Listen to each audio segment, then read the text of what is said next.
more people running for governor than is in this room right now. So, and I'm very excited. I've been having to take my garden wagon out to get my mail because of all the political campaign things. So, we're going to have a little conversation later with Scott Kincaid, chair of our PAC, to talk about the results. So, thank you all for being here. I mean, what Alliance means is just really an opportunity to network, to be kind of on the cutting edge of what's happening in our community, and it's so exciting to have all of you in the room today. So, one of my favorite sayings is, the only thing constant is change. And that's something I think we can say about our economy, and our local economy has had a lot of changes in our different industries. So today's speakers are going to talk to us a little bit about some of the changes we're seeing in the tourism industry, hopefully looking at what we see right now and looking into the future. So, and before we get going, I got to do a big shout out to our sustaining sponsors, many of you in the room. Big round of applause.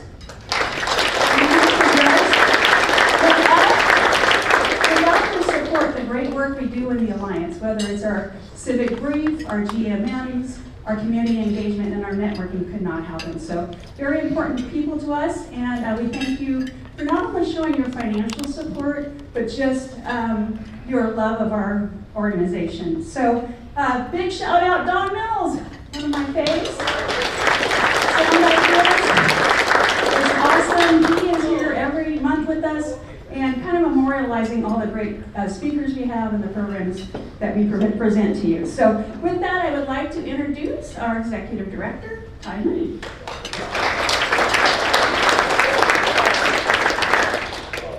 I know it's a little hairy. Here we go. All right, good morning, everyone. Good morning.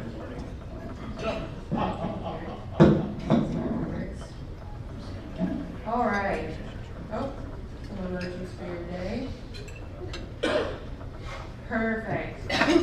All right, so welcome in and thanks for being here. We have another great program today.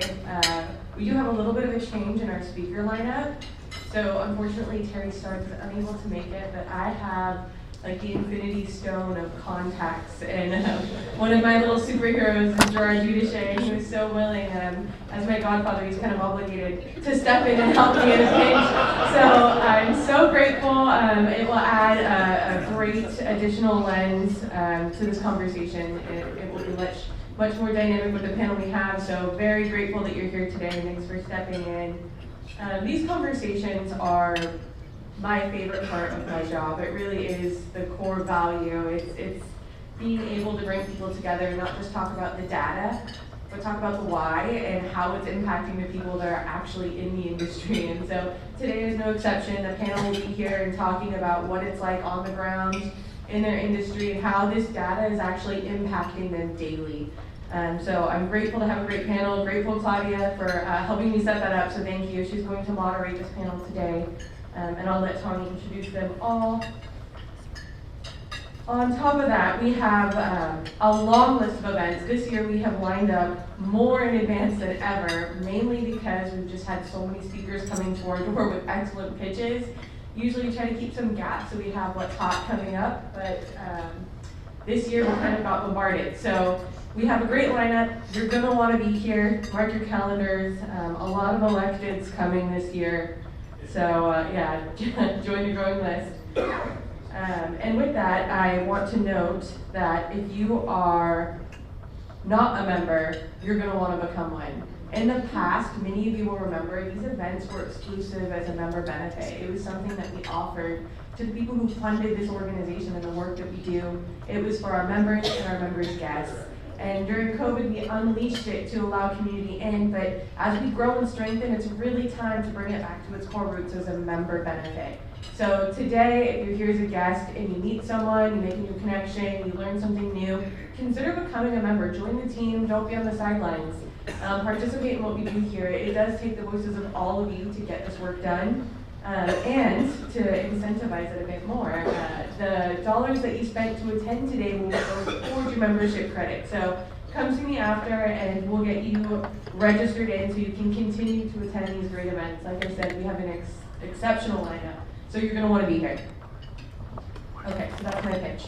Outside of that, we do have a program sponsor today, so I want to invite Emily to the stage. So please give her a warm welcome.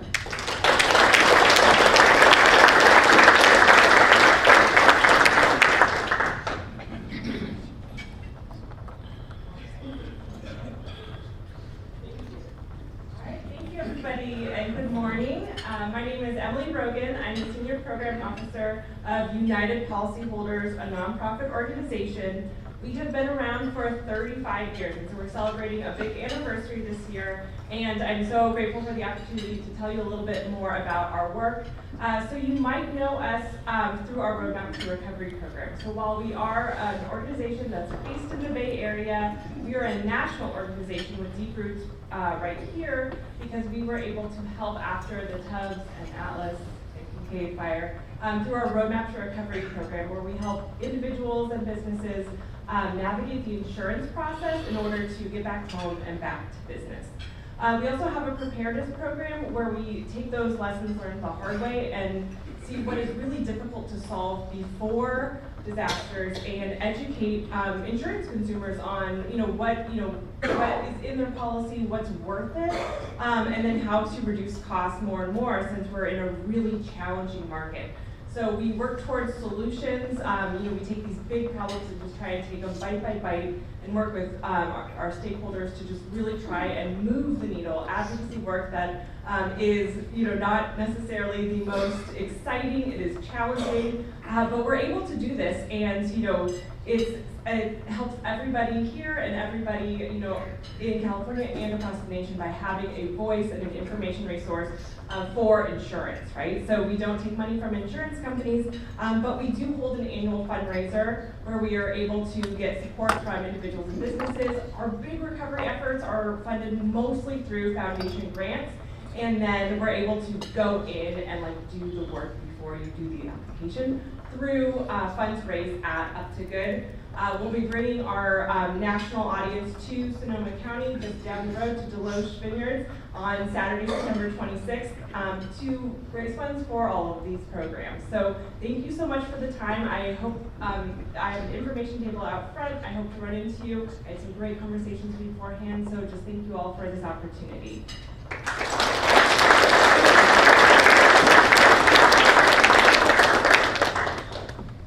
All right, and with that, I'm going to invite up Scott Kincaid to talk a little bit about our Political Action Committee and a little election update.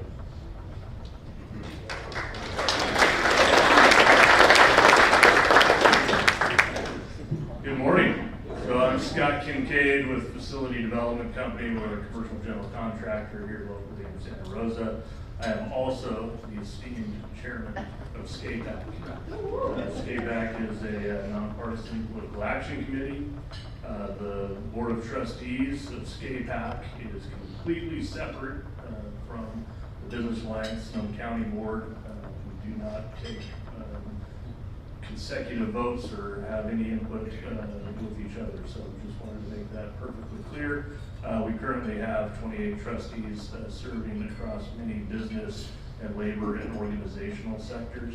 Again, true to our nonpartisanship. So I just wanted to give you a quick update. Some of this is timely, some of it maybe not so timely, depending on how these results shake out over the next few days. But I wanted to give you a rundown of those that we've endorsed thus far. So I'll start in South County, Board of Supervisors, District 2 race. We've endorsed Sylvia Levis. Actually, I'm going to take a step backwards. Our focus is business and business success across all sectors. We strive to make sure that our elected leaders understand the economics behind their decisions, and we really act as a source of education for them along the way. And really what we strive for is someone who's open to conversation. So with that, I'll continue on our endorsements. So we'll skip right through Roner Park because not much going on there. And then, but I did sit next to Gerard to see what's going on in Roner Park. So we'll go into Santa Rosa. So this is timely because the race doesn't really happen until November. But for District 4, City of Santa Rosa City Council, we've endorsed Terry Sanders, who's here.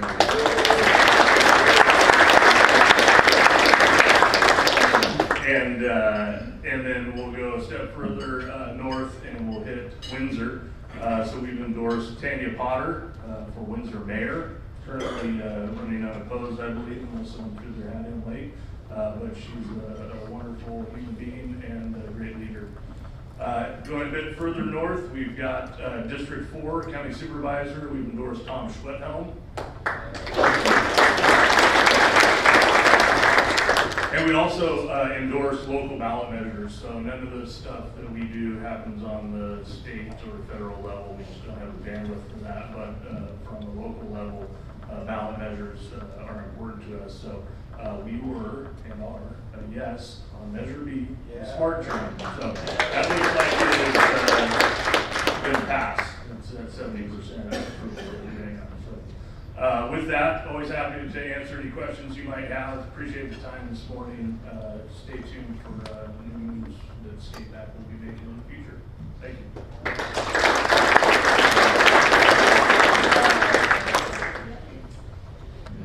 Before we get off that topic, I do want to say SkateBack is not funded by the Alliance, but if you want to make a contribution to the great work they're doing, you can do so on our website. You can mail a check, either or. They're doing some incredible work supporting the business community, and they deserve your support. Attend their events, give them a donation. The Alliance continues to do good advocacy as well, supporting measures and also writing letters of advocacy for things like our water supply. But they're separate and they're both important. So make sure that you're supporting both, not just one.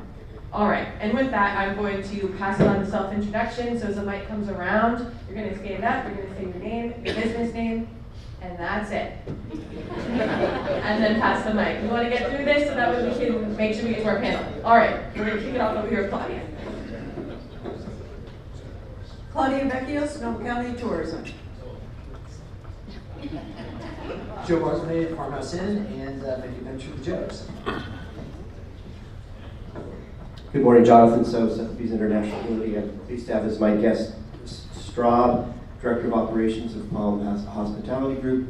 They're owner-operators of the Flamingo Resort, Sandman Hotel, Lakes Cove, a number of other properties in Sonoma, Napa, San Francisco. Mark Nelson, Inside Construction. Koenig chauffeur, common spelling, lawyer, planning commissioner. Marlene Soylent Management. D. Swanmeiser, Taking Action for Living Systems. Laura Unger, CEO of Luther Burbank Center for the Arts. Tawny Tosconi, Tosconi Event and Management Solutions. Good morning, Gerard Judice, Sally Tomatoes, City of Winter Park City Council, and your representative on the Golden Gate Bridge. Again, Scott Kincaid, Facility Development Company, and I have to take a second because I forgot somebody, and I knew I would because I did it from the hip, and that's always a bad idea. So another person that we endorsed, who may be in the room, is Diva Marie Proto for clerk, recorder, assessor. Okay, good. I didn't know I missed her. But she ran unopposed, and she continues to be our clerk, recorder, assessor. It was recorded. Audio is exchanged. Eli Weinsman, Career Technical Education Foundation. Claire Hodgson with Colburn Icon. Judy Bergman Walker, JTW Events, and I have a guest, Debbie Osborne, who is available to hire. Good morning, Tracy Cook with Sonoma County Tourism. Good morning, Sherry Granzato, with The Crush, Bob, Citos Latino, and The Drive. Melissa Galliani, Wine Country Radio and Digital. Good morning, Chris Von Velakis with Sonoma County Tourism. Good morning, Andriana Dupree with Career Technical Education Foundation.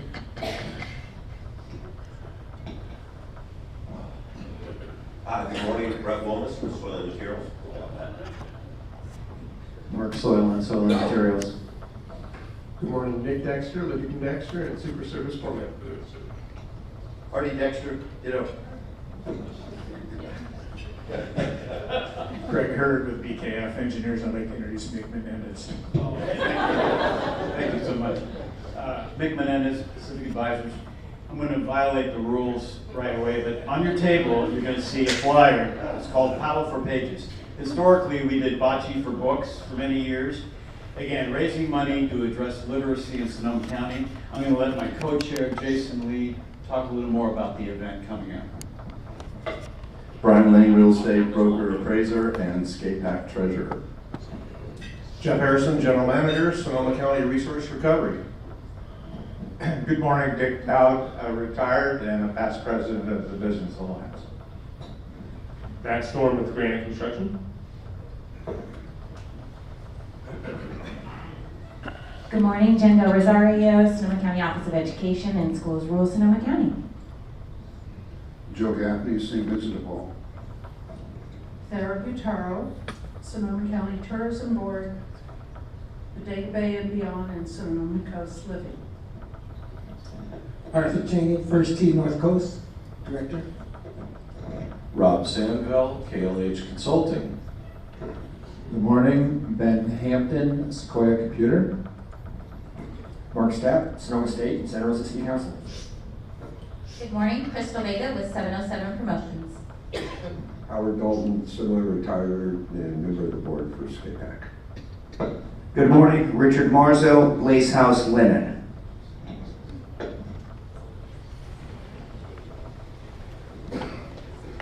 Elizabeth Wade, Sonoma State University. Larkin O'Leary, Common Ground Society. Samantha Paul Planning and Consulting, and I have two guests with me today. You've already met Emily Rogan from United Policyholders, and also Heather Nelson, Her Story Unscripted podcast and Connection Hive. Rick Carlisle, BKF Engineers.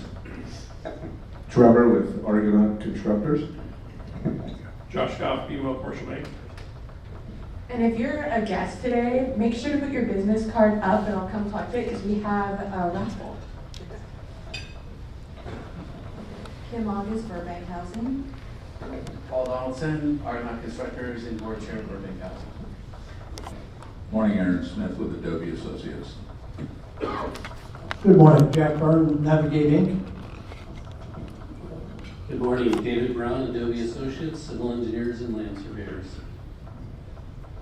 Good morning, Jocelyn Lynn, Burbank Housing. We're a nonprofit affordable housing provider in Sonoma County. Good morning, Ben Wickham with Burbank Housing. Stephanie Bagla, Burbank Housing. Good morning, everyone. My name is Judith Guerra, and I am the head of Human Resources at Burbank Housing Development and Management Corporations. Tomas Phillips, Burbank Housing Board.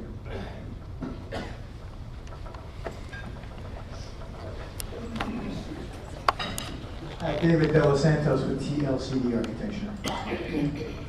Ramsey Brown with Exchange Bank.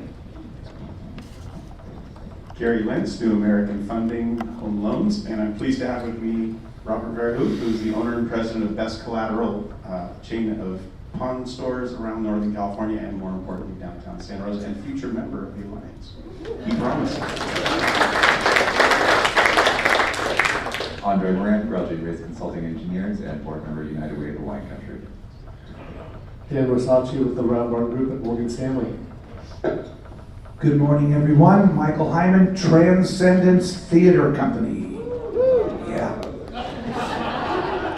I don't even want to go now. Terry Sanders, Santa Rosa Planning Commissioner and endorsed candidate for Santa Rosa City Council in the 4th District. Priscilla Locke, Humane Society of Sonoma County. Come get a kitten.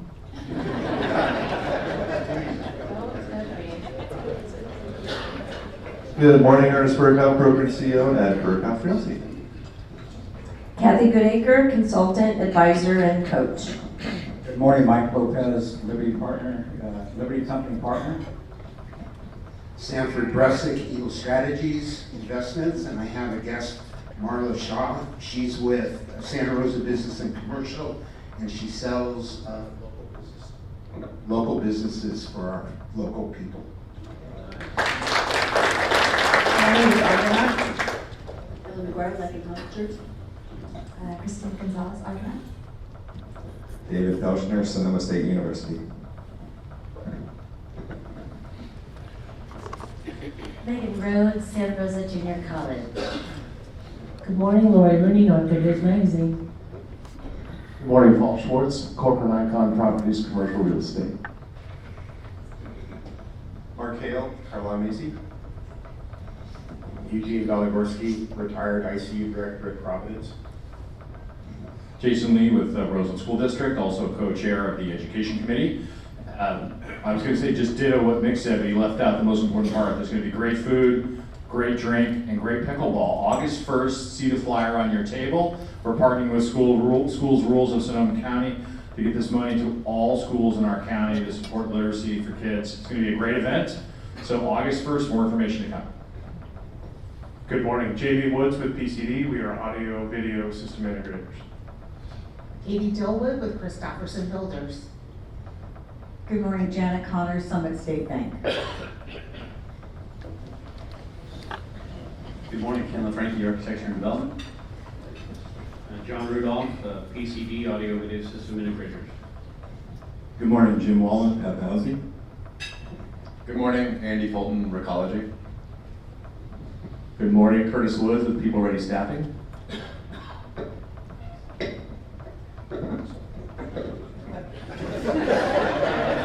Chuck McPherson, Leap Solutions. Nick Fry, Mulatto Vineyards, and Jacqueline Mulatto and Brandon Parkhurst from Mulatto here was my guest.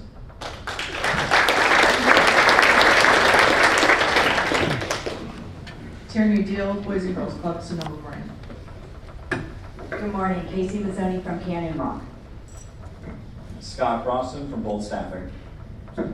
Miles Horton, Sonoma Clean Power, and Santa Rosa Planning Commission. Jeff Rowland, B&L Glass. Don Mills, Sound Ideas Media, and Cuvée Brewing.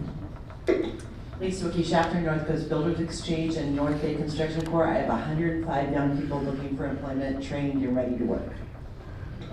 Kevin Flaherty, Keegan COVID. Steve Clegg, Bauer Associates, and Sonoma County Fire District.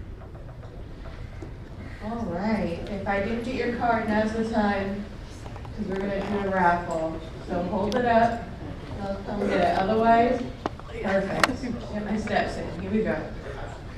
While I collect these cards, I'll say if you are curious about Emily's presentation, she was a program sponsor. We have program sponsor availability for every single GMM.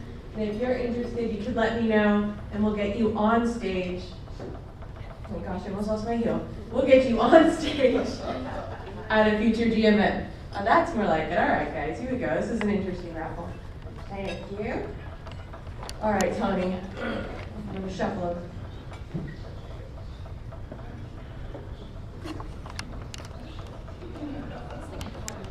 Take your glasses off.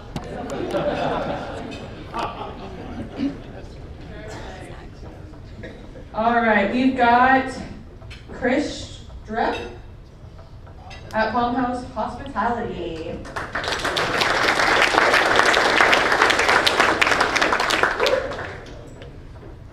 Perfect, enjoy. Thanks, Doug, for donating those.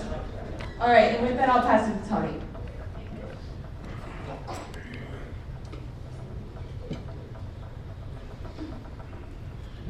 Okay, everybody, I'm very excited with our guests today. So our first guest is no stranger to us and is a member of our organization, is Claudia Vicchio. She's the CEO of the Sonoma County Tourism, the organization that's responsible for promoting Sonoma County as a premier travel destination. With decades of experience in tourism, hospitality, and destination marketing, she's led efforts to strengthen Sonoma County's visitor economy while championing sustainable tourism and community partnerships. A respected leader in the industry, Claudia brings a deep understanding of travel trends, consumer behaviors, and the economic impact of tourism on our county. Her work focuses on ensuring that Sonoma County remains to be a vibrant place to visit, work, and live while supporting the business and communities that make a region unique. Please welcome Claudia to the stage. There she is.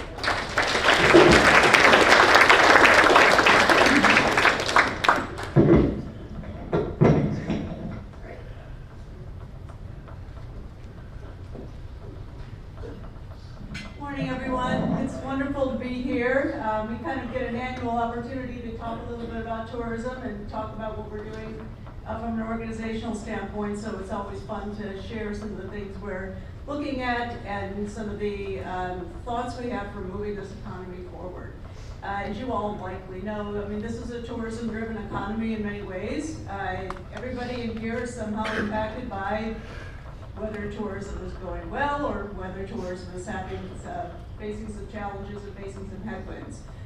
I will tell you right now, this is probably not going to come as a huge surprise to anybody, but we are definitely facing some headwinds. It's been 8 years of nonstop crisis and challenges and really trying to reshape and refigure out how we message Sonoma County and how we message not only the assets we have here, but even more importantly, that sort of indescribable emotional connection that destinations need to have with visitors to really cut through the clutter. We're going to talk a little bit about that this morning, and then we're going to have a wonderful panel, and I can't wait to hear from them. We have some really sharp minds that we're going to be talking with, so I'll get on with this, and we'll kind of get this party started. I would say, you did meet some of the staff at Sonoma County Tourism as we were going around the room, and grateful for Chris and Tracy for being here. We have a staff of 23, and these folks are among the best, the smartest, the most committed, the most talented group in destination marketing today, and Sonoma County is really lucky to have these folks working on its behalf. I also want to thank our board members. You'll hear from Joe Bartlemay a little bit about some of the really cool projects he has going on, and then Thera Vitero, who you're all very familiar with, has been on our board and since the beginning 20 years ago when Sonoma County Tourism got underway. So I'm going to do a brief overview today of industry performance, just kind of get you up to speed on what we're looking at from an economic standpoint. We're going to talk about our current campaign, and then we're going to look at navigating Blue Ocean. We'll talk a little bit more about what that means here. We do an annual performance, we watch performance all the time. So we get a weekly performance update about hotels and short-term rentals and all the lodging community, which is really how Sonoma County Tourism is funded. So they're our most important investors. But we also get an annual report done by a company called Dean Runyon Associates. It's with we're part of a statewide collaboration. Visit California, which you may have heard of, is the statewide tourism marketing bureau. They're out of Sacramento, not a government office, but it's one of the largest and most respected statewide tourism bureaus in the country. But we partner with them on this study. So if we look at travel impacts for the year 2025, it always takes a while for us to get that year in arrears, but we saw a modest growth in 2025, which is a little bit of a misnomer because if you look at this from an inflation-adjusted standpoint, the growth is actually not this robust. But we looked at a little bit of a growth. So the overnight visitors increased.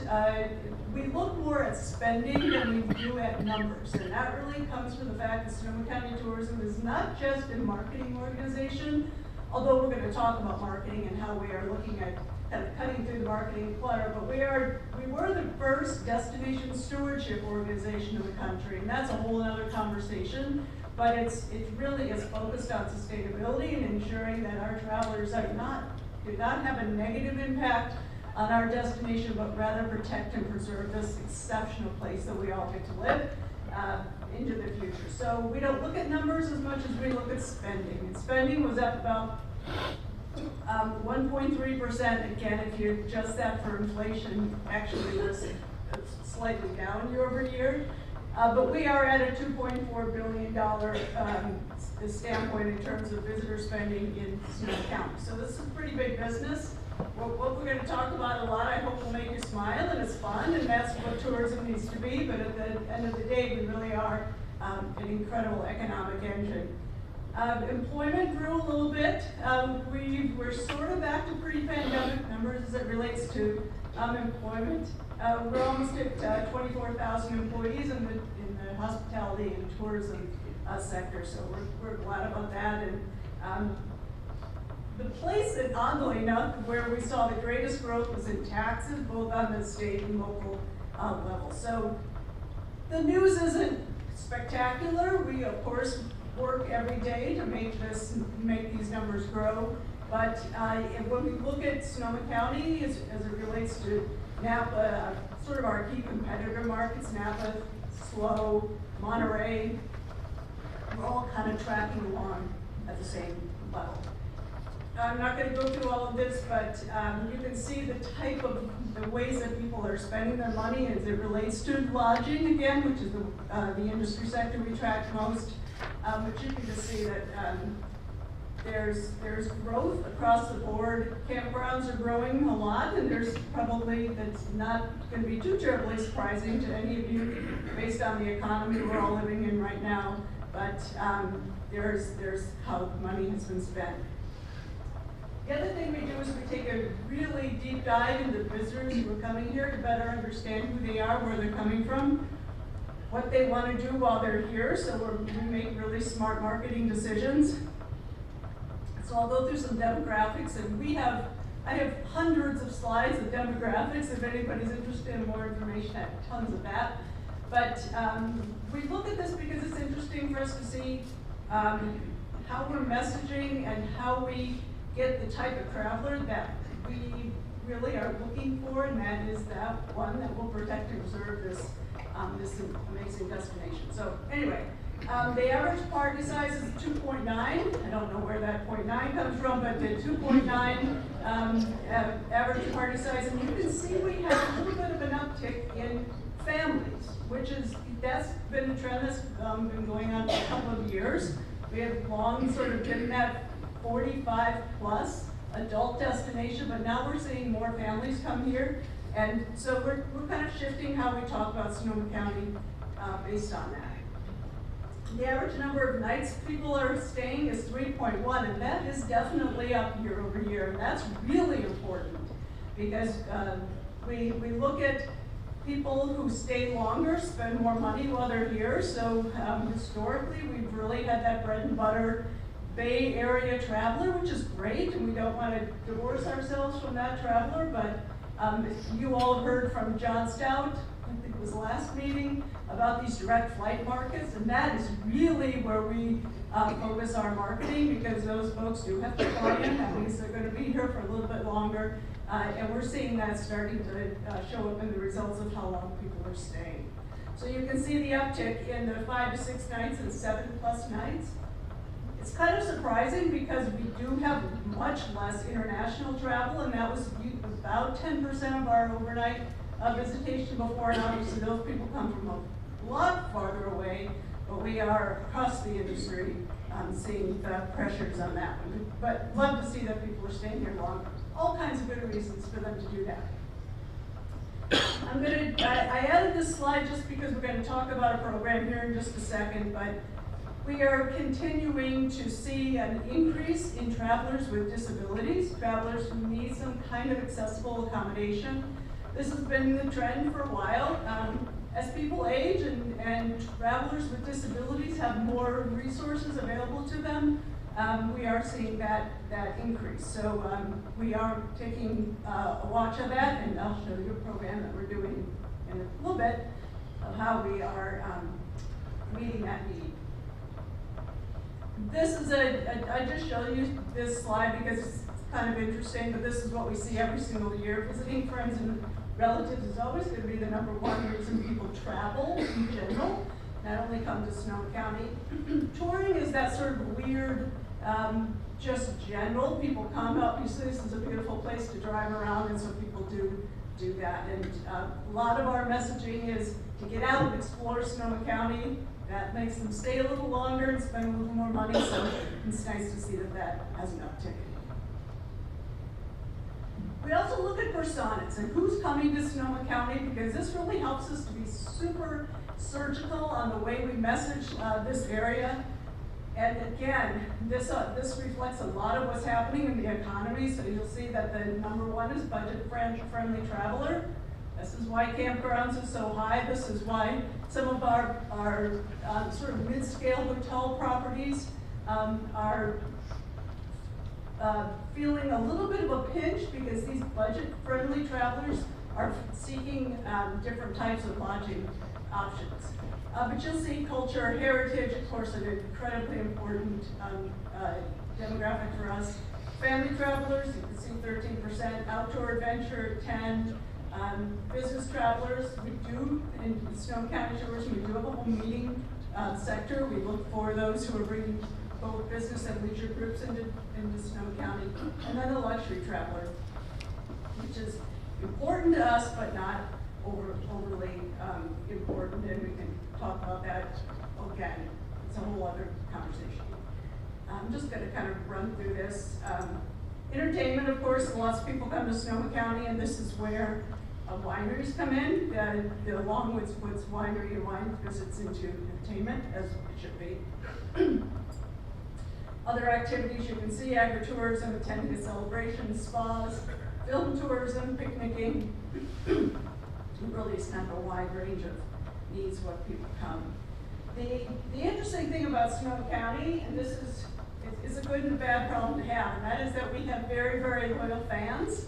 And so you can see that repeat visitation is up at 75, 78% of repeat visitors. That is way too high. We really want to get that down to about 50% or lower. And that means we're generating new visitation and new travelers. So that's again where these direct flight marketing really comes into play. I'm not going to go through all of this, but that's sort of the demographic and the people overview of who's coming to Sonoma County. If we look at, I didn't add the top DMAs, but California continues to be our #1 feeder market, if you will. A lot of growth in Southern California, and those new flights into LA and the LA basin, super important. So in terms of the current campaign, we have annual campaigns that we've done for 20 years. And the current campaign, we've kind of shifted a little bit. And we'll talk about wine tourism here in a little bit. But Sonoma County Tourism has always supported the wine industry, for sure. Sometimes our campaigns have been complementary to wine, and that was purposeful. But this current campaign, we leaned into wine and said, okay, this is wine country, and you can see some of the ads we had. This was a takeover at Love Field in Dallas, kind of that whole, when we started to talk with Southwest, we wanted to show that we had real commitment to that group. So we did a takeover at Love Field, and it was really a fun thing. We have a video that I'm not sure is going to play, so I may very well be just zipping through this one, but let me check it out.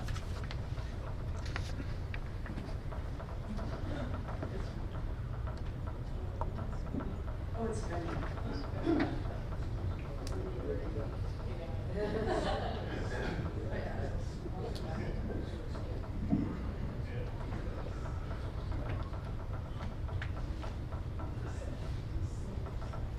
I talked a little bit about wine tourism, and we are taking a very intentional approach to wine tourism. We are working with the wine growers, and you heard from Chris Cruz 2 meetings ago, I think, or very recently, and to know that we are working with them. We're working with the Sonoma County vendors to determine how we reframe our wine industry, wine tourism message, and we'll talk about the bigger picture of that in a second. But we are talking, the boards have collaborated on this, and our PR agency, we're working with them and really reframing the whole message around wine. And so that's an important thing that we're doing locally. I'm also working with the folks at Visit California. Visit California has about $150 million budget every year, and so they have some money, and they are committed to the wine tourism message, and it's not Sonoma County only message, obviously, but it is one that includes the California wine brand, both in the U.S. and globally. So we're working with them to try to figure out how we, again, reframe this message, meet the needs of the younger audience, and create this cutting through the clutter kind of messaging with Visit California. We're also working with Senator McGuire's office. He's working on some additional funding for this. So we're taking a number of different approaches to wine tourism and making sure that Sonoma County leads the pack on completely reframing that whole outreach to younger audiences. Another program we have, because we know that people are looking for experiences. They come to Sonoma County not as spectators, they come as participants. So they look for experiences, and we have a new program called Signature Experiences, and right now we have 9 properties around Sonoma County who have really crafted that important story that they can tell to visitors, and that is such magic. It's sort of candy to a baby in a way, when you come into a winery, you come into it's Safari West, and you actually get to interact with the animals. It's a completely different experience than it is if you just walk through and see the animals or whatever. But here's some of the pictures. We have foraging up at Timber Cove. We have a story of Pinot Noir and how that all comes to be. We have kayaking on the Petaluma River. So there's just a wide variety of different types of experiences that we have. Again, such an important component of tourism these days. I think probably everybody in this room, if you go to a destination, you want to come back with an experiential merit badge. You want to come back with something you can brag about. And we really want to make sure we have those braggable experiences. The other campaign that we have going on now is, I think, such an incredibly important one. It's Wine Country for All of Us. And it really is that welcome for all people, to be very inclusive, to have Sonoma County be seen as rolling out the welcome mat for everyone. We live in such a divisive world right now. Sonoma County comes at this, I think, naturally. So we have a couple of programs that we are working on now to ensure that we do have that welcome. One of them is Wheel the World. And that is an accessible travel platform, and we are really getting going with this organization, and we can talk more about that, but it helps travelers with accessible needs understand what they're going to find in Sonoma County. It's not a judgment. It's not you as a hotel need to do this, this, this. It's not to face, legal, there's lots of legal issues around accessibility, but it's just so travelers know what to expect in Sonoma County. It's a beautiful program, and I'm thrilled that we're part of that. The other thing we're doing is we're the first organization in the world, really, to be doing a 7 Secrets of Inclusive Hospitality curriculum. And this helps us to train our industry. If you go into a winery, if you go into a hotel, that people will treat people who don't look like them with respect, and understand how to address difficult conversations. And so we've just started that. Tracy's leading that initiative, and the conversations have been really rich and really wonderful. This is the Real World accessibility. That's the first page on the website. The other thing we're doing now moving forward is, with all of this that I've talked about, with all the marketing Sonoma County Tourism's been doing over the past 20 years, we still are in this competitive melee. So if you look at Sonoma County, you look at the messages, we're wine, we're wellness, we're outdoor adventure, we're all these assets. We have not done that really good job of separating us from the competition. The messages have been right on, they've been all just fine, but we are now working on navigating into our blue oceans. Blue ocean strategy, is that a familiar term to anybody? A couple of you. We're really excited about this because it takes us out of this, again, competitive red ocean, and we find a pathway into blue ocean. And it is all about transformation. It's about finding this new place out of curiosity, out of taking some risk, out of really working to move us all forward. And I'm going to have to put on my glasses for these couple slides. So this overcrowded, hyper-competitive market is what we're in right now. So I've been here for 8 years, and the Napa-Sonoma County conversation, that competitive comparison happens all the time. It's time to take us out of that, and we can come by that rightfully so. So this focuses on delivering unique value through innovation that simultaneously drives differentiation and reduced costs. So think of Cirque du Soleil. It's a circus, but it doesn't look like Ringling Brothers. Think of Zappos. They completely shifted how people buy shoes, and they completely shifted how the whole sales platform works. Think of Waymo, think of Airbnb. These disruptors, yes, but disrupting in a way that really is purposeful and purpose-driven. So this is the red ocean versus blue ocean strategy. But all that really matters in all of this is that it's sort of like you're walking through quicksand, and all of a sudden you find solid ground, and you can find this pathway forward that takes you out of that quicksand and puts you in something that is really incredibly, again, purpose-driven, and will take us, Sonoma County, in a way, down the pathway we have not been before. We're very excited about that. We're gonna move on. When we talk about Sonoma and Napa, I mean, this picture says it all.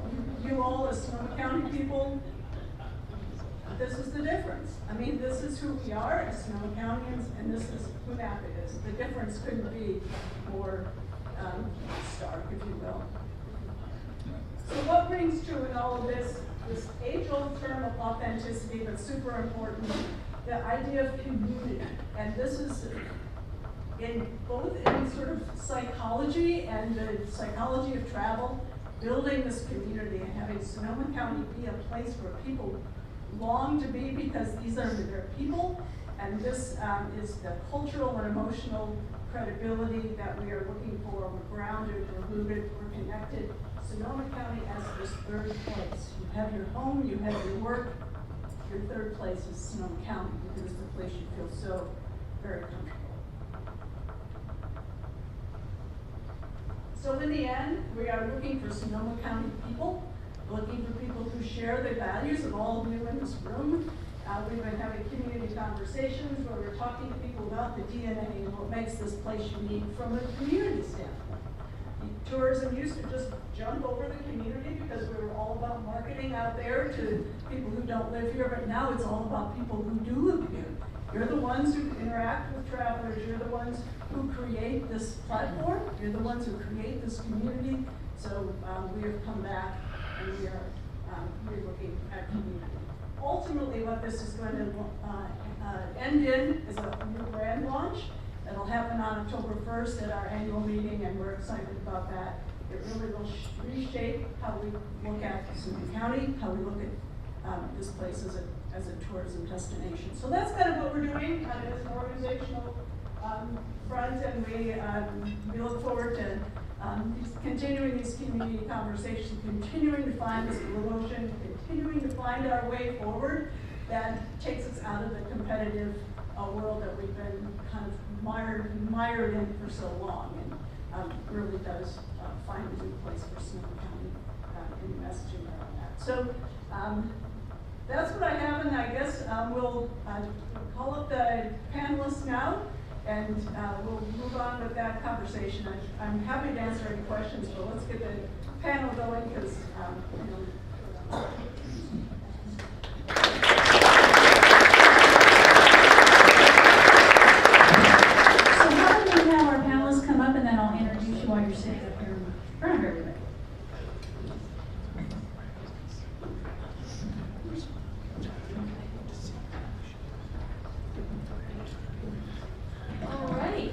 So first we have Gerard Judice, there he is at the end there, and also a member of our organization and very familiar to all of us. Gerard is the owner of Sally Tomatoes, a longtime Sonoma County business that has become a cornerstone of the region's catering, events, and hospitality industry.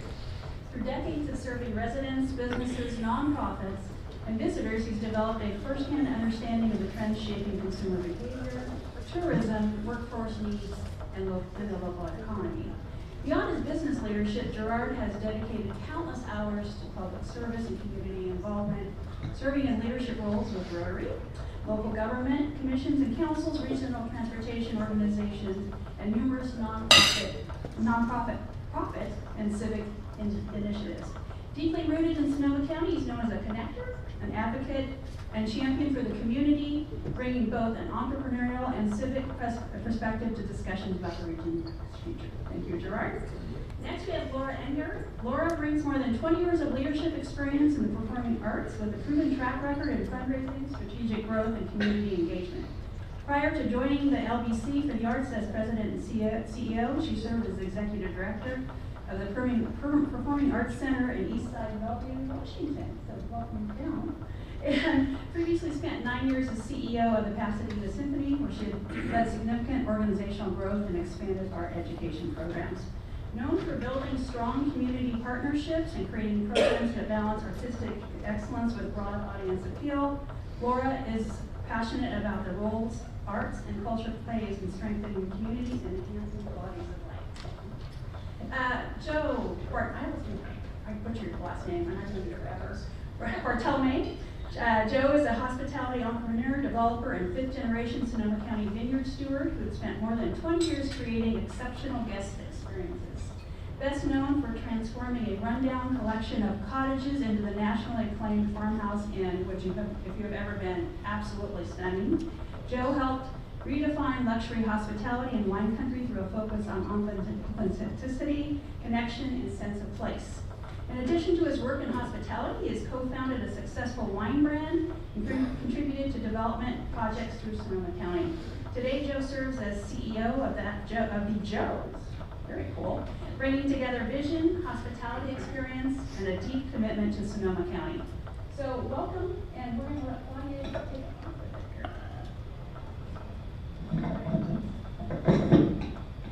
Terrific, what a panel. We're excited to hear from everyone. So I'll start with Gerard down there at the far end, if that's all right. Sure, good morning. Hello. So restaurants and events often feel economic shifts before many other industries. So what trends are you seeing right now that the business leaders here should be paying attention to?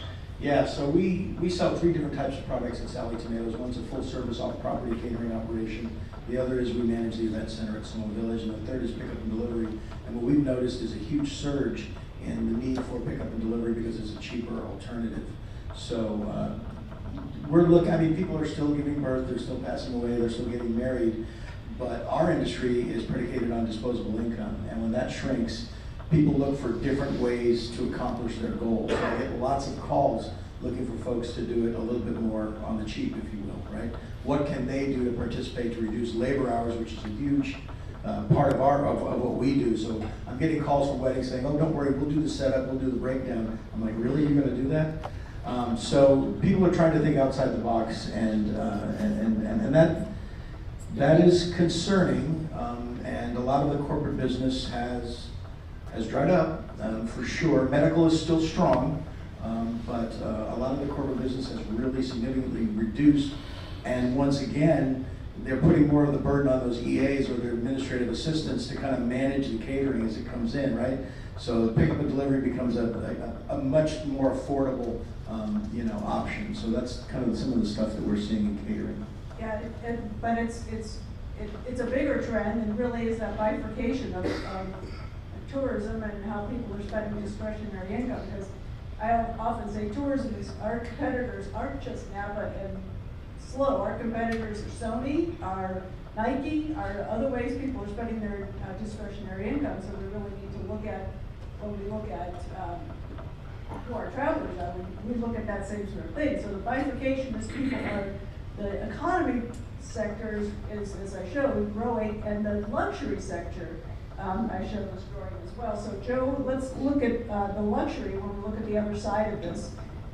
Where you interact with affluent travelers and business leaders every day, so what's this group looking for, and how is that maybe different from what Gerard is seeing on the economy side? Well, I'd say, I think the big trend that we're seeing in the luxury travel segment is luxury travelers are looking for more unique, more authentic experiences. I'd say there's been a big shift over the last 10 years. No longer is it how much marble do you have in the bathroom, what's the thread count of the sheets, and that's kind of table stakes. People expect that you're going to have those attributes, but it's the quality of the experiences that you have. And I think that we're seeing more and more travelers that are coming, they're seeking unique, experiential opportunities to connect with the local community. Everyone in this room, it's kind of the fabric of Sonoma County, and what I think differentiates us as a destination, though we can't really name it and we really struggle to even tell the world that we have it. But really, I think that's what the luxury travel community is seeking, is they want to go somewhere and forge friendships. They want to leave feeling like they understand the heartbeat of the community, that they understand what makes it tick, like they maybe were part of it a little bit and they feel connected to it, and I think you talk about repeat visitation. Once we get people here, they come back again and again and again, which is great, but we need to get more people coming, and we need to be able to better message that quality of Sonoma County, which I think really is our key differentiator. 100%. That's exactly it. So, Laura, from your perspective, you have a unique view into audience behavior across generations. So we talked about economic bifurcation, but we also have incredible differentiation among the generational desires. So how are the expectations changing, particularly, potentially, among younger residents and visitors, and what does that mean for the future of the LBC and potentially for the future of this region as well? Thank you. Well, I really love the topic that's been discussed so much today about experiences, and that is such a huge driver. So I'm going to sound a little bit like I'm on repeat, but patrons and audience members value experiences over possessions, and that actually it's demonstrated through the programming. So I'll give you a really incredible story. Just this last Memorial Day weekend, we're dealing with a lot of competition. We have Bottle Rock that's happening in Napa. We have the fact that people are out of town doing all kinds of things. So I'm very proud to say that the LBC, over Memorial Day, we had 3 sold out shows. But I want to tell you about the shows and why they talk about experiences. One was Paul Anka, 84 years old, incredible, performing to the 60 and over crowd. We had Lucy Darling, which you all may have not even heard of, but this is an incredible shift in cultural experiences. She is a comedian, improv, magician, and every time that she performs, she builds, I know this is gonna sound esoteric, but I promise you it's completely relevant and tangible. She works the crowd. She creates the show based on who's in the crowd. So we're talking about massive audience participation, and something that's unique. And then we had another sold out show, Charlie Crockett, country, hometown boy from Mendocino. We had, and that 1,600 seats, and we have a cool new thing that I asked our box office to do is every single show I want to know who are first-time buyers. And how do we talk to them? But out of 1,600 seats, we had 350 people completely new to the LBC. But these 3 experiences are distinctly different, they're authentic. And by experiencing it at the LBC, no seat is more than 75 feet from the stage. So it's that authenticity, the closest that you feel to us. It's mission critical. That's a fantastic example, and it really is, it showcases not only generational differences, but that whole idea of how are you connecting with your community? It's not, yes, it's the Sonoma County community, but people, everybody in this room, you have a community. You have people who are like-minded, you are drawn to those people who feel or like the same things you do, and as marketers, whether we're marketing a hotel or an event space, finding that community is critically important, and that's magic. Honestly, when you can find that, you don't really even have to market it. You just have to tell people that it's there and people will come to you. So thank you, Laura, for that example. Back to Gerard, I think. So let's talk a little bit more about just the basics of doing business. So what challenges are businesses like yours facing today when it comes to workforce, comes to cost, and operating, especially here in Sonoma County? Sure. Do we have an extra half an hour for that? I mean, where do you want to start? Insurance? Insurance is up 12%, right? Across the board. You want to talk about fees and permits and stuff like that. You want to talk about workforce, right? And in my hospitality industry, we get a lot of itinerant workers, right? So it's, when you try to hire somebody and you lay out the wage, they want to go higher, obviously. And that's not such a bad thing because that's a small impact on your bottom line. But in the restaurant or the hospitality setting, they work close together so everybody knows. So inadvertently, you just gave everybody on your staff a $5 raise. And so that kind of impact really overall on your budget is terrible. So those are some of the things, that we're seeing. Cost of goods sold going up. I mean, at one point, I did just a 15% across the board hike on all of my catering prices because it was just hit and miss. It would be olive oil, and then it would be meat, and then it would be, I mean, it was just insanity for a while there. And so there was no way to capture that in real time. And once you book, in the catering industry, once you book a client, you pretty much have to stick to the price that you booked, right? So there's not a lot of wiggle room. So if you either misbid the party or your costs go up tremendously, you can try to substitute, et cetera. But it becomes a real challenge. So workforce and cost of goods sold and insurance and other fixed costs. And then I'm not in the restaurant business anymore, but I'll speak to that for just a second. There has been a proliferation of all of these festivals with food trucks and these breweries that are having food trucks and everything else. Well, that is a dagger in the heart of brick and mortar restaurants. These guys are operating and the food is delicious, and I've been to them and all this other stuff, but their overhead is totally, completely different. And as an operator, and I'll use like Old Kaz as an example, or Parliament Brewing down in Roanoke Park, why would you want to take the risk on opening up an F&B program when you can bring in a couple of food trucks, make a few $100s on a booth fee, and take none of the risk? So that is a little bit concerning as well. So.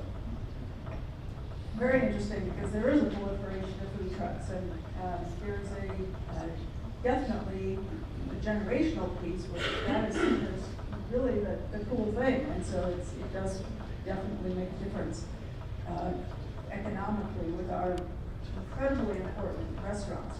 Our restaurants are very much creating a sense of place in Sonoma County, so we want to be sure we continue to support those. Joe, this isn't one of the questions on the questions I was handed to give to you, but I know you can take this. So talk about this sort of same thing with the hotel industry, especially as you're dealing with luxury travelers who are seeking this greater experience, seeking all of these things that are costly. I mean, you can't operate a luxury property, on the cheap. So how do you deal with these kinds of issues? I think in the luxury travel space, luxury travel consumers aren't afraid to spend. With that 10% that was on Claudia's slide, if you can deliver better than what they're expecting. So the game you got to play is you've got to exceed expectations. If you do that, they'll spend the money, and they'll spend the money happily. And I think throughout some county, great opportunities for luxury travelers to come in and spend. But Claudia's right. Even at the luxury level, consumers are more aware of how they're spending, and what they're spending. And so if they're coming to some county and they're spending a lot on certain things and they're not feeling like it's worth it, you hear about it. And I'll say one of the areas where I really see a big pinch is in fine dining. We're really struggling to get luxury consumers to spend money for fine dining. It's a big shift right now. I feel like we're fast casual or more experiential. I want to go somewhere and have family style. All of these trends are great, but we've got a lot of infrastructure in this county built around fine dining. And I feel like that's a hard one. And farmhouse, it's not the room price, it's the dining prices that we hear about from the guests. The margins are thin. We're not really shoveling cash. It's just the opposite. Most nights we're hoping break even in the restaurant. So that continues to be a challenge, and I think as consumer trends continue to evolve, we've got to be evolving too in our messaging, how we talk about it, and how what's our commitment to the customer when they come here. How do we make sure that we're exceeding expectations on all fronts? How are we telling them that in a way that can actually hold our part of the bargain, which I think we're not always doing the best job with that either, and we hear about that from the luxury consumer as well. Yeah, we hear about that from travelers across the board. So we do satisfaction surveys annually, but of course, every social media platform is a satisfaction survey. But we do see that travelers are fairly satisfied with Sonoma County, but some of these, they recognize these gaps, and we set expectations really high about what they're going to find when they come to Sonoma County, and that doesn't get met by whether it's a winery visit or a visit to a hotel. It's impactful, and so we're working with the whole industry to make sure that people understand what those expectations are. Joe and his team, of course, really at that, but not across the board. And when people are trying to cut prices and trying to make their business work from an economic standpoint, or the service lags, or I went to a winery once and they gave this is my winery story. It was a nice winery, beautiful wines, and we asked for a cheese plate, and they put down the cheese in the plastic from the store, and they gave me a box of crackers that was unopened, and I'm like, what the heck? This is not a winery experience one would expect in Sonoma County. So that service is very definitely, whether they're paying for it or they're not, we're Sonoma County, we need to do better than that. And so that's a tangential answer to that question. Anyway, got another hour, exactly right. Laura, so let's just talk a little bit about how the arts is important to the economy and to the soul of Sonoma County, if you will. So the question is that communities across California are competing for talent, just like Gerard was talking about, competing for workforce, visitors, and investment. So what does a thriving arts and culture ecosystem signal about a region's economic health? Well, I love that question. The number one message I want you to hear from me is, there's two messages. Number one, a thriving arts community is the number one signal that we have an economy that is alive and doing well. Period. Companies choose places where people want to live, not just where jobs exist. And I mean, I can speak for myself. I just moved here in November. And while I certainly enjoy the wonderful things that Sonoma County represents, a key consideration of me moving to Sonoma County is, oh, there's the Luther Burbank Center for the Arts. Oh, there's Transcendence Theater in the house. We have an incredible Schultz Museum. We have the Sonoma County Arts Museum. We have, of course, the Green Center. And this is all serving essentially a population of 500,000 people. And the arts are not just a nice to have, they are a must have. We are an economic infrastructure for this community. Because when people come to enjoy arts experiences, they're staying longer, they're spending more money, we're adding to the experience. So we are bringing in over 300,000 people to the LBC every year, and that's just the LBC alone. So the nationwide, the arts basically generate $150 billion. So your employees need to have things to do. Your families need to have things to do. So the arts play, it's usually kind of last on the list when we're talking about a driver, but it's incredibly critical. One of the things I really appreciated that you showed on the slide was the average night stay is three nights. The arts need to play and do play a role in that.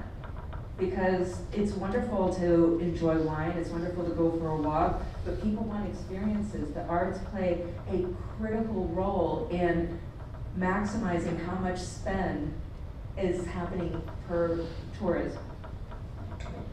100% agree on that. The arts are critically important, and again, it's creating that sense of place. We talk about our brand that we currently have now, which is Life Opens Up. One of the lines in there is that Sonoma County is a progressive community of artisans, and we often talk about the fact that yes, we have the sort of what you think of when you think of artists and musicians and performing artists, but we also, I think you all agree with this, but winemaking is an art. They're also talking about maritime arts, and isn't fishing kind of an art? And if you take a broader look at what an artisan is, a baker can be an artisan. I mean, the way you approach what you do in a artisanal way and very bespoke way, you're not doing it like everybody else does just because it's how it's done. You think, you come at it with a different, more creative approach. That, as far as I'm concerned, is what Sonoma County is.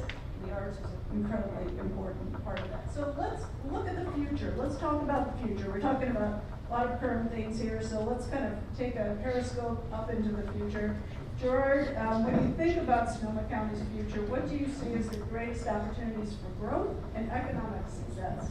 Right, well, certainly hospitality is at the top of the list, and in Roanoke Park, and I think more jurisdictions should do this, I was asked a question about 5 or 6 years ago from a storied politician in Roanoke Park. What do you think Roanoke Park's branding is, right? And I'm like, oh my God, the toothpaste is out of the tube, right? On the west side of town, we have the Federated Indians of Great Rancheria, who've opened up this massive hospitality entertainment complex, right? On the east side, we have Sonoma State University that has the greatest performing arts venue in the United States of America. So it became very obvious to me real quick that we had to align our brand with their brands, and I think that we need to do more of that in Sonoma County. You know, regionally, we talk here, we talk in tourism, we talk in silos. And, you know, Mark and I served as chair and vice chair of mayors and council members. We had a unique idea. We told all the mayors in the 9 jurisdictions, go back to your city councils and bring us 3 topics that you want to work collaboratively with the Board of Supervisors with. And so everything came back, and then we went to the Board of Supervisors with a very powerful message that said 9 mayors are unified on these 3 goals. So what are our 3 goals, Sonoma County, with regards to tourism and hospitality, and how can we take that deep dive and include everyone? Everyone knows about the wineries in Sonoma County. Everyone knows about the hotels. Everyone knows about the amazing hospitality that we have. I mean, I had a slightly poached oyster with caviar with some kind of foam at the bottom at the farmhouse, and I think we should just adjourn and go there. And a bottle of Pommier Montrachet. I mean, we can, you know, so what are we doing? I mean, there are a lot of players that are not getting the type of airtime that they deserve. Look at the Bodega Secret Garden out in Bodega Bay. That is a unique experience. Look at Olympia's Valley. Look at a lot of the other unknown assets that we have, and we have to bring those to the top. And then from a transportation standpoint, and we're starting to do it, right? We got to get the folks there, and we have to do it in an ecotourism friendly way, right? The goal is to get them from San Francisco to Larkspur on one of our ferries, get them up the 101, and soon they'll be able to go to Healdsburg. And although Healdsburg is a small jurisdiction of only, 10,000, 12,000 people, when that SMART train gets to Healdsburg, watch out, tourism. That is going to be the default thing for somebody in the city. We're going to take the train up to Healdsburg, and we're going to stay the night, and we're going to go to dinner, and we're going to wine taste in Healdsburg. And so, you know, that really is the vision, you know, moving forward, and, you know, in my mind. But we need to all have that conversation together. We need to come together, include the local jurisdictions, include the university, include all of the assets that we have, sit down and have a brain dump as to how we're all going to agree on 2 or 3 top things, and then we got to go for it. My 2 cents. I think that's brilliant. End everything right now. I think that would be the dream of any destination. If we could really align around that brand and align around the messaging, we would be light years ahead of where we are right now. And that's our hope with this brand development piece when we're talking to community members, and if we want to talk to the mayor and council, love that, and try and get this alignment around this brand. We would, again, it would be a game changer for Sonoma County. Laura, let's see. You don't really have a question here about the future, so I started to throw this one at you. But when you look at the future of the arts, and I know you have some great vision for the LBC and how you want to see this whole thing evolve. So talk a little bit about what your vision of the future of the Luther Burbank Center and your 26 acres or 26 acres of kind of unused land at this point. So talk a little bit about what you're. I also want to just add on to Gerard. One thing I would ask Gerard to always include in the spiel that he just said is add go see a show. And go see a show. And go see a show. Absolutely. But we should all have that in our narrative. Sonoma County is incredible for wine tasting, for hotels, for the restaurants, for the aesthetics of nature, and go see a show. And go see a show. Because I guarantee you, when you go to the Green Center, when you go to the Luther Burbank Center for the Arts, that is a different customer experience than seeing a show in the city of San Francisco. And I'm a big fan of Davies Symphony Hall, don't get me wrong. But it's a completely different experience. And my sincere request and wish with tourism and everybody here, that include seeing a show as part of the narrative of the experience of visiting Sonoma. So back to your question in terms of the future. The number one thing that I think about is accessibility, to make sure that our ticket prices are accessible so that we are that add-on, because you don't just go see a show. You see a show, you stay the night, you have, dinner, so on and so forth. So accessibility. The thing that I'm most concerned about is our population growth. Our population growth is a real concern for me. When I moved here, I learned that our population growth has basically been stagnant for the last 10 years. Well, for quality of life, we need to have a critical mass of people. We need to have a critical mass of people to be able to maintain and sustain the quality programming that we have. But the future of the LBC is all about placemaking. The shows are just one part of what we do. We have more than 20 arts education programs. And these arts education programs are important for fostering the development of your future workforce. These arts education programs will ensure that our future workers are competitive and that they have a reason to stay. And also placemaking. When I think about the Luther Burbank Center for the Arts, one big part of our revenue portfolio and our service to the community is our facilities and our grounds, our 26 acres. We are the home for the Press Democrats Food Wine Festival. We're the home for Sutter's Cancer Walk for a Cure, bridal shows. The shows that you see touring, that's always going to be a constant at the LBC. That's incredibly important. That's the backbone of our founding fathers and how this was developed. But how the LBC serves as a placemaking. We have our Northern Lights, 80,000 people come between Thanksgiving and New Year's for our free art walk, our sculpture garden. The LBC as a community asset and a resource where you're not just coming to see a show. That's where you have your graduations. That's where you have your celebrations of life. That's where you have your baby showers. I can't tell you how many times I hear families say, oh, I rented such and such from the LBC. It was the best party. It was the best party. So the future of the LBC in my mind is continuing to be the anchor of what it is today, but also to be the gathering place. The LBC is an independent nonprofit. We are not connected to a university that's spending, $3 million on overhead. We have to take care of that ourselves. And we're also not part of a for-profit casino where the arts are an amenity. They're not the driver of why we exist. So my message to you is the LBC is for the people, funded by the people. This is your home. And what I get, the biggest kick that I get every single day is hearing stories from people of, oh, I loved when I saw that show, or I met somebody, their very first show was at the LBC in the 90s with the Violent Femmes. That cultural anchor is our community identity. So, we're here in service to you, and we want to grow alongside the tourism community. Love that, thank you for that. And then, Joe, you're taking kind of a new slant on lodging and really looking at the future of how travelers experience Sonoma County. I guess we're running short, but just quickly talk about the Joe. Sure, yeah. Well, I think we saw Claudia's slide, and we are seeing average length of stays increasing. When people stay longer in Sonoma County, they have a better experience. They have a better experience because they can go out, they can do more, they can see more, they can interact more, they can live more like a local. When we have people commit to stay longer, they generally are going to come back, they're going to spend more money.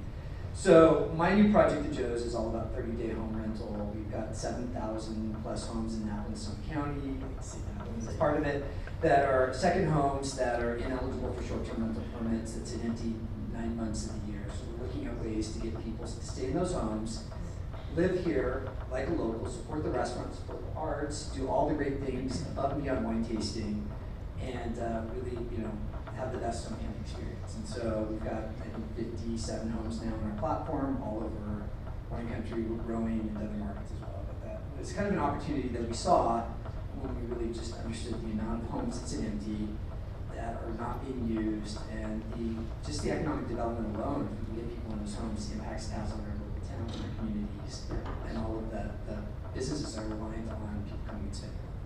That is Blue Ocean strategy right there. Thank you very much.